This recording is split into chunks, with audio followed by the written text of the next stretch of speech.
El arte de ver, Aldous Huxley, prefacio. Cuando tenía 16 años sufrí un violento ataque de queratitis punctata que me dejó, después de 18 meses de casi ceguera, durante los cuales dependí del braille para la lectura y de una guía para mis paseos, con un ojo tan solo capaz de la percepción de la luz y el otro con la visión suficiente para permitirme reconocer las letras de 57 metros de la escala de Snellen a 3,5 metros. Mi incapacidad para ver era debida principalmente a la presencia de opacidades en la córnea, pero este estado se complicaba con hipermetropía y astigmatismo. Durante algunos años, mis médicos me aconsejaron leer con ayuda de una poderosa lente de aumento. Más tarde, me recetaron lentes. Con la ayuda de ellos pude reconocer la línea de 20 a 3,5 metros y fui capaz de leer bastante bien, con tal de mantener la pupila dilatada con atropina para poder ver alrededor de la mancha de opacidad situada en el centro de la córnea. Cierto es que siempre experimentaba una sensación de esfuerzo y fatiga, y en muchas ocasiones fui vencido por una sensación de agotamiento físico y mental que solo podía producir el esfuerzo ocular, pero aún tenía que estar agradecido de ver en la forma en que lo hacía. Las cosas siguieron así hasta el año 1939, cuando, a pesar de los poderosos lentes que gastaba, la tarea de leer se hacía cada vez más difícil y fatigosa. No cabía duda de que mi capacidad para leer declinaba continua y rápidamente. Cuando pensaba, lleno de temor, lo que yo podría hacer en esta tierra si la lectura se me hacía imposible, oí hablar de un método de reeducación visual y de un maestro que, según se decía, hacía uso de este método con excelentes resultados. La educación parecía completamente inocua y cuando los lentes pronto me iban a ser insuficientes, decidí someterme a la prueba.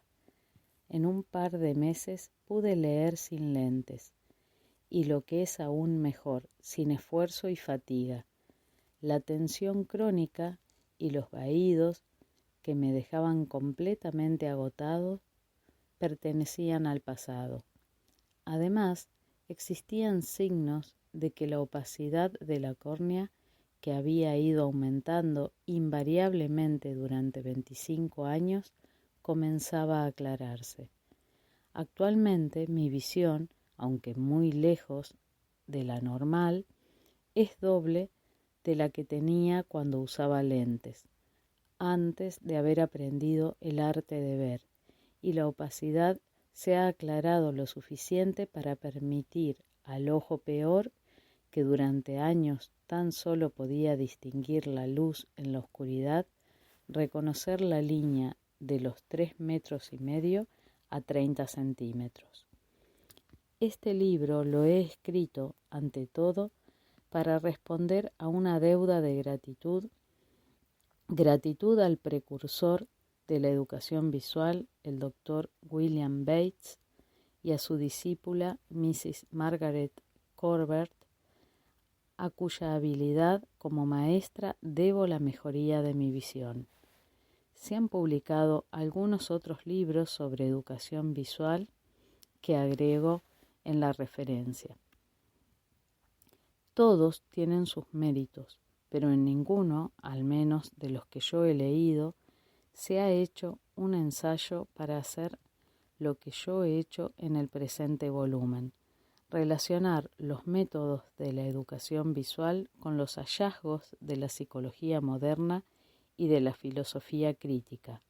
Mi propósito al hacer esta correlación es demostrar lo razonable de un método que no se propone otra cosa que aplicar prácticamente a los problemas de la visión ciertos principios teóricos universalmente aceptados como exactos. ¿Por qué, podemos preguntarnos, los oftalmólogos ortodoxos no han sido capaces de hacer estas aplicaciones de principios universalmente aceptados? La respuesta es clara. Desde que la oftalmología llegó a ser una ciencia, los especialistas se han preocupado de un modo obsesivo de un solo aspecto del proceso complejo de la visión, el fisiológico. Tan solo han prestado atención a los ojos y no a la mente que hace uso de los ojos para ver. He sido tratado por hombres eminentes en su profesión, pero jamás me han hecho la menor insinuación de que existía una parte mental de la visión o de que haya procedimientos falsos de utilizar los ojos y la mente, así como procedimientos correctos, modos antinaturales y anormales de funcionamiento visual, así como modos naturales y normales. Después de tratar la infección aguda de mis ojos, en la que demostraron máxima habilidad, me proporcionaron lentes artificiales y me abandonaron. El que yo utilizara bien o mal mi mente y mis ojos provistos de gafas les era perfectamente indiferente a todos los oftalmólogos ortodoxos, como también lo era el efecto que tendría sobre mi visión su uso inadecuado. Para el doctor Bates, por el contrario, estas cosas no le eran indiferentes y, en consecuencia, después de largos años de experimentos y de práctica clínica, elaboró un método especial de educación visual. Su eficacia muestra la bondad de este método. Mi caso no es el único. Millares de otros enfermos con efectos visuales se han beneficiado siguiendo las simples reglas del arte de la visión que debemos a Bates y a sus continuadores. El propósito esencial de este libro es difundir el conocimiento de este arte. Aldous Huxley.